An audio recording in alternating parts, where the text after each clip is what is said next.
right, Chevrolet Monte Carlo 1979 for your friend Ricky Tebow. First of all, Erica, thank you for being here and bringing us your submission for Ricky's 79 Monte Carlo. Tell us about Ricky's history with the car. Oh, I don't know what his fascination is with Monte Carlo. I mean, it's not a grand car. Sorry. But this is actually his second Monte Carlo. When he graduated boot camp years ago, his parents gave them the family car, which was a 1980 Monte Carlo. And he spent like every penny he had fixing this into his total dream car. And one day it got stolen and stripped down to nothing. Oh, wow. And he was devastated. This was his baby. And so it took some years, and then one day he was driving by one of those buy here, pay here car lots that are in front of every Navy base. Mm-hmm. He saw this 79 sitting out there and bought it on a whim like that, took it home, said, this is my new baby.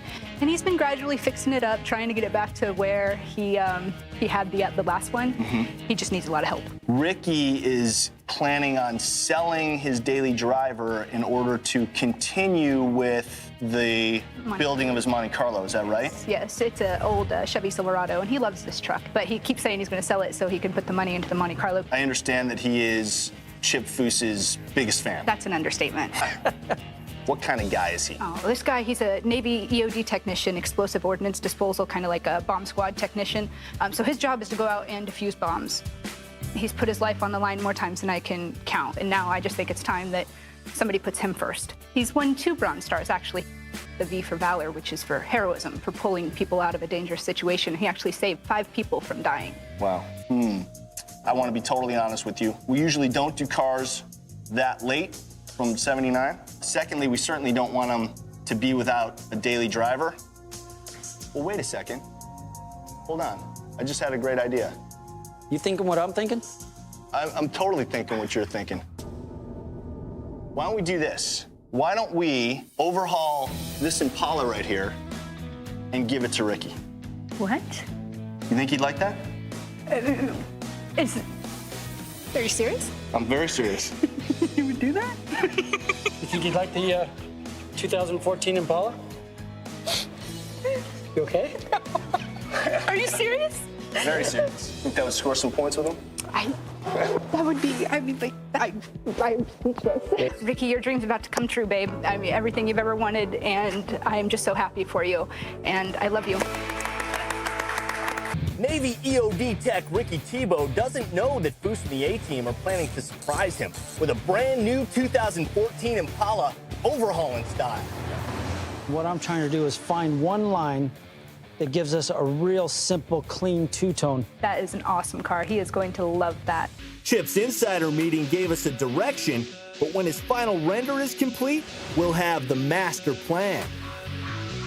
I'm working on the rendering for Ricky's Impala. Now, when Erica came in, she told me exactly what she thought would turn the Impala into Ricky's dream car. Looking at the beautiful molding on the side of the car, I want to take that element and design a wheel that hopefully we can get these done before we do reveal the car. If not, we'll show her some wheels and let her pick something that's a production wheel.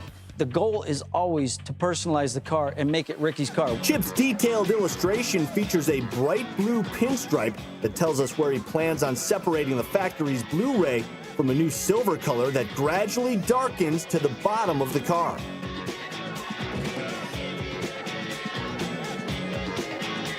Well, Ricky, this Impala is the bomb. The biggest challenge on the Impala was masking the car. We were probably 3-4 guys the better part of a day masking that car to protect it from the overspray that I was going to produce. All right, boys, let's get this thing in the booth.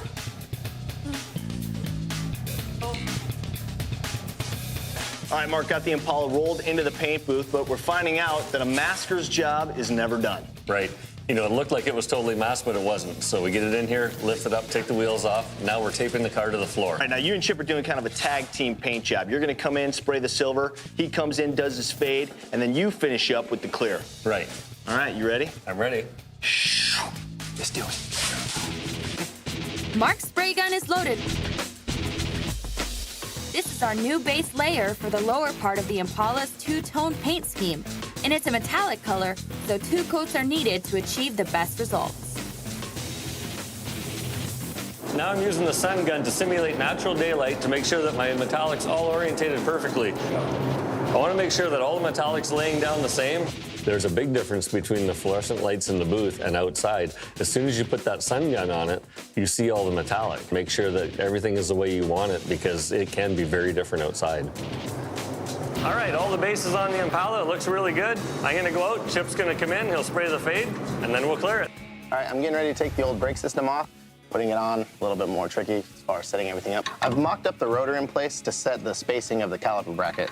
What it'll do is move in and out so that the caliper itself is centered on the rotor.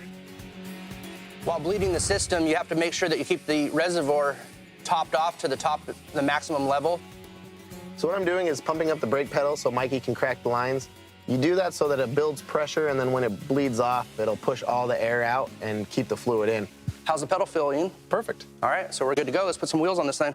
Wheels wrapped, the Pirellis are on. All systems go. We started our build with Chevrolet's muscular flagship sedan, chock full of advanced technology.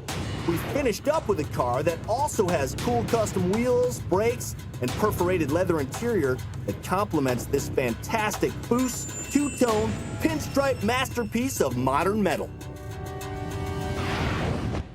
Have you figured it out? No. You haven't figured out what's going on? No. You're on overhauling, man.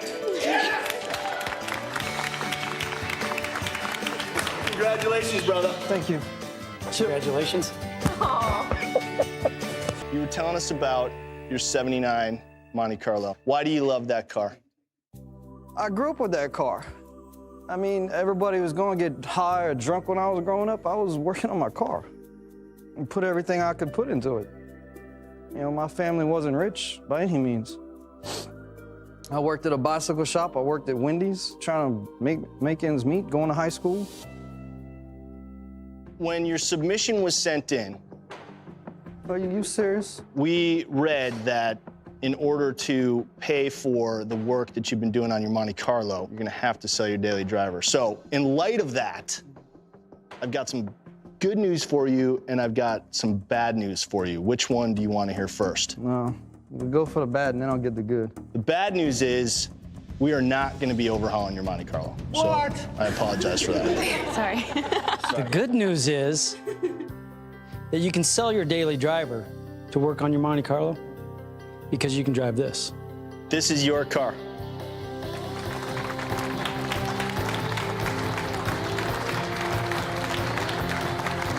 Come on over and take a look. It's awesome, man. I like the interior, too. I don't know what to say other than this is one of the happiest days of my life. And thank you is not enough. You've made my dream come true. He knows exactly what to do. I've watched overhauling before.